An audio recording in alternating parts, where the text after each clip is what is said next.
हम सब के प्यारे आका मोहम्मद रसूल अल्लाह सल्लल्लाहु अलैहि वसल्लम ने अपनी दुआओं में दज्जाल के फितने से पनाह मांगी है और हदीस पाक में आता है कि इससे बढ़कर कोई और फितना नहीं है। अब आप इसकी अजीबोगरीब तफसील सुनिए और इस अजीम फितने से अल्लाह की पनाह मांगे। इस जिम्मे में जो हदीस वारिद हुई हैं उनमें से एक सही और जामे हदीस का तर्जुमा सुनने के लिए पेश करता हूँ। सुनिए। अगर नए हैं तो चैनल को लाइक और सब्सक्राइब करके नोटिफिकेशन को ऑन कर दीजिए ताकि ऐसे मुस्तंद वाक़ियात सुनते रहे। हजरत अबू उमामा बाहिली रज़ियल्लाहु अन्हु फरमाते हैं कि अल्लाह के रसूल सल्लल्लाहु अलैहि वसल्लम ने फरमाया, लोगों, जब से अल्लाह ताला ने हजरत आदम अलैहिस्सलाम की औलाद को पैदा किया है कोई फितना दज्जाल के फितने से बढ़कर नहीं है। अल्लाह जल जलालहू ने जिस नबी को भेजा उसने अपनी उम्मत को दज्जाल से डराया। मैं आखिरी नबी हूँ और तुम आखिरी उम्मत हो और वह ला महला तुम्हारी तरह खुरूज करेगा। अगर उसके खुरूज के वक्त में तुम्हारे दरमियान मौजूद हुआ तो मैं हर मुसलमान की तरफ से उसके सामने हुज्जत पेश करूंगा, और अगर उसका खुरूज मेरे बाद हुआ तो हर आदमी खुद अपनी हुज्जत पेश करेगा, और मैं हर मुसलमान के लिए अल्लाह को मददगार किए जा रहा हूँ। दज्जाल शाम और इराक के दरमियान एक शिकाफ दरार में से निकलेगा और दाएं बाएं फसाद बर्पा करेगा। ए अल्लाह के बंदो, ए लोगो, साबित कदम रहना, मैं तुम्हारे लिए उसकी ऐसी अलामतें बयान करूंगा जो मुझसे पहले किसी नबी ने बयान नहीं की होंगी। वह लोगों से कहेगा मैं तुम्हारा रब हूं, देखो तुम अपने रब को मरने के बाद ही देख सकोगे। वह काना है मगर तुम्हारा रब एक चश्म एक आंख वाला नहीं है। दज्जाल की दोनों आंखों के दरमियान लफ्ज़ काफिर लिखा हुआ होगा। उसे हर पढ़ा लिखा और अनपढ़ मोमिन पढ़ सकेगा। दज्जाल का एक फितना यह है कि उसके पास जन्नत भी होगी और दोज़ख भी। उसकी जन्नत असल में दोज़ख है और उसकी दोज़ख असल में जन्नत है। जो उसकी आग की आजमाइश में पड़े वह अल्लाह की पनाह मांगे और सूरत कहफ की इब्तिदाई आयात पढ़े जिससे अल्लाह ताला उस बंदे के लिए आग को सर्द और सलामती वाली बना देंगे। उसी तरह जिस तरह हजरत इब्राहीम खलीलुल्लाह के लिए अल्लाह ताला ने आग को सलामती वाली सर्द बना दिया था। उसका एक फितना यह है कि वह बदू अरब देहाती से कहेगा कि अगर मैं तेरा बाप और वालिदा को जिंदा कर दूं तो क्या तुम मेरे रब होने की गवाही दोगे? बदू कहेगा हाँ। फिर वह शैतान को उसके माँ बाप की सूरत में उसके सामने ला कर खड़ा कर देगा। वह कहेंगे, ए हमारे बेटे, उसकी पैरवी करो, ये तुम्हारा रब है। एक फितना उसका ये होगा, वह किसी इंसान पर काबू पाकर उसे कत्ल कर देगा, फिर उसे आरी से दो हिस्सों में चीर डालेगा। फिर वह लोगों से कहेगा, इस बंदे की तरफ देखो, मैं इसे दोबारा जिंदा कर दूंगा। फिर मैं इससे पूछूंगा कि बता मेरे सिवा और कोई रब है? चुनांचे अल्लाह उसे दोबारा जिंदा कर देगा और वह खबीस उससे कहेगा, तुम्हारा रब कौन है? वह कहेगा, मेरा रब तो अल्लाह है और तू अल्लाह का दुश्मन है, ए दज्जाल।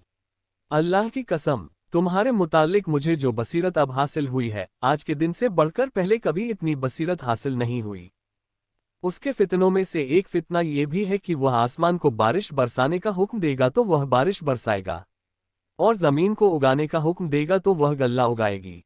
एक फितना उसका ये भी है कि वह एक कबीले से गुजरेगा और उस कबीले वाले दज्जाल को झूठा कहेंगे और उस कबीले के सारे चौपाई लागा और हलाक हो जाएंगे। एक फितना उसका ये भी होगा कि वह एक कबीले से गुजरेगा और कबीले के लोग उसकी तस्दीक करेंगे, तो वह आसमान से बारिश बरसाएगा और वह जमीन को उगाने का हुक्म देगा, तो बारिश भी बरसेगी और जमीन बागात भी उगाएगी। यहाँ तक कि उस कबीले के मवेशी उसी दिन से बहुत ज्यादा मोटे ताजे और फरबा होना शुरू हो जाएंगे, उनके पहलू तन जाएंगे, उन मवेशियों के थन में दूध भर जाएगा और उनके पेट ज्यादा भर जाएंगे। जमीन की हर चीज को रोककर उस पर गालिब आ जाएगा सिवाय मक्का और मदीना के। वह उन शहरों की तरफ बढ़ेगा, वहां उसे हर दर्रे पर एक फरिश्ते तलवार सहे हुए मिलेगा, यहाँ तक कि दज्जाल मुड़कर एक सुर्ख जमीन पर पड़ाव डालेगा। मदीना अपने बासियों समेत 3 मर्तबा लर्जेगा। मक्का मदीना में रहने वाले मुनाफिक मर्द और औरत निकलकर उसकी तरफ चले आएंगे। वह खबीस मदीना से इस तरह दौड़ भागेगा जिस तरह धौकनी लोहे के मैल कुचील को भगा देती है। उस दिन को नजात का दिन कहा जाएगा। पूछा गया, उन दिनों अरब कहाँ होंगे? आप सल्लल्लाहु अलैहि वसल्लम ने फरमाया, वह उन दिनों थोड़े होंगे मगर सालेह उनका इमाम होगा। जिस दिन उनका इमाम सुबह की नमाज पढ़ा रहा होगा उसी सुबह हजरत ईसा बिन मरियम अलैहिस्सलाम का नुज़ूल होगा। वह इमाम उसे पीछे हट जाने का कहकर कहेंगे कि आप ही हमें नमाज पढ़ाए। ईसा बिन मरियम अलैहिस्सलाम उसके दोनों कंधों पर हाथ रखकर कहेंगे, आगे बढ़ो और नमाज कराओ, क्योंकि इकामत तो आपके लिए ही है, इसलिए नमाज भी आप ही पढ़ाएंगे। जब वह इमाम नमाज पढ़ाकर एक तरफ होगा तो हजरत ईसा बात करेंगे। हजरत ईसा बिन मरियम अलैहिस्सलाम कहेंगे, दरवाज़ा खोलो। मदीना का वह दरवाज़ा खोला जाएगा। दरवाजे के पीछे 70,000 यहूदियों समेत दज्जाल मौजूद होगा। उनमें से हर एक के पास तीर तलवार होगी। जब दज्जाल हजरत ईसा अलैहिस्सलाम को देखेगा तो वह यूं पिघलने लगेगा जैसे नमक पानी में पिघल जाता है और वह भाग जाएगा। हजरत ईसा अलैहिस्सलाम उसे मशरिकी दरवाजे पर बाएं हाथ से कत्ल कर देंगे। अल्लाह ताला यहूदियों को शिकस्त देगा। अल्लाह की मखलूक में से यहूदी जिस चीज़ की पनाह लेगा वह बोल उठेगी, ख्वाह वह पत्थर हो, दरख्त हो, दीवार हो या कोई जानवर, सिवाय गरकत के दरख्त के, क्योंकि वह यहूदियों का दरख्त है, वह नहीं बोलेगा।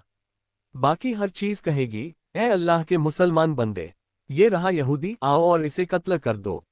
हजरत ईसा अलैहिस्सलाम की हैसियत हजरत मोहम्मद सल्लल्लाहु अलैहि वसल्लम की उम्मत के दरमियान एक इंसाफ पसंद जज और एक आदिल इमाम की होगी।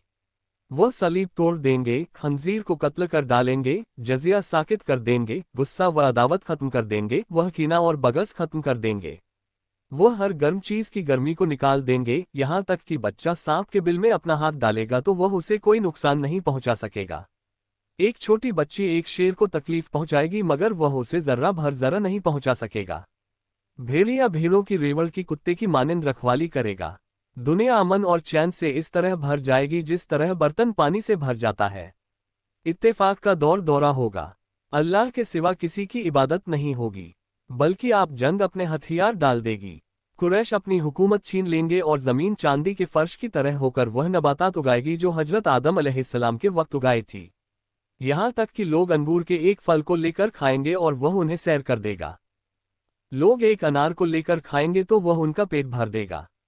बैल बहुत थोड़े से बीजों में हल जाएगा और घोड़े की कीमत सिर्फ 2 दिरहम होगी। दज्जाल के खुरूज से पहले 3 साल सख्त होंगे जिनमें लोग भूख से मुब्तला होंगे। पहले साल अल्लाह आसमान को हुक्म देगा कि 1/3 बारिश रोक लो और ज़मीन को हुक्म देगा कि 1/3 नबातात रोक ले। फिर दूसरे साल आसमान को हुक्म होगा कि वह 2/3 बारिश रोक ले और ज़मीन को हुक्म देगा कि वह 2/3 नबातात रोक ले। फिर तीसरे साल आसमान को हुक्म होगा कि सारी बारिश रोक ले, चुनांचे एक कतरा भी नहीं बरसेगा। और ज़मीन को हुक्म होगा कि तमाम नबातात रोक ले, चुनांचे कोई पौधा भी नहीं उगेगा। और घर वाला कोई भी जानवर बाकी न बचेगा सिवाय उसके जिसे अल्लाह चाहेगा। पूछा गया, उन दिनों लोग जिंदा कैसे रहेंगे? तो फरमाया, तहलील ला इलाहा इल्लल्लाह, तकबीर अल्लाह अकबर और तहमीद अल्हम्दुलिल्लाह, ये कलिमात उनको गिज़ा का काम देंगे।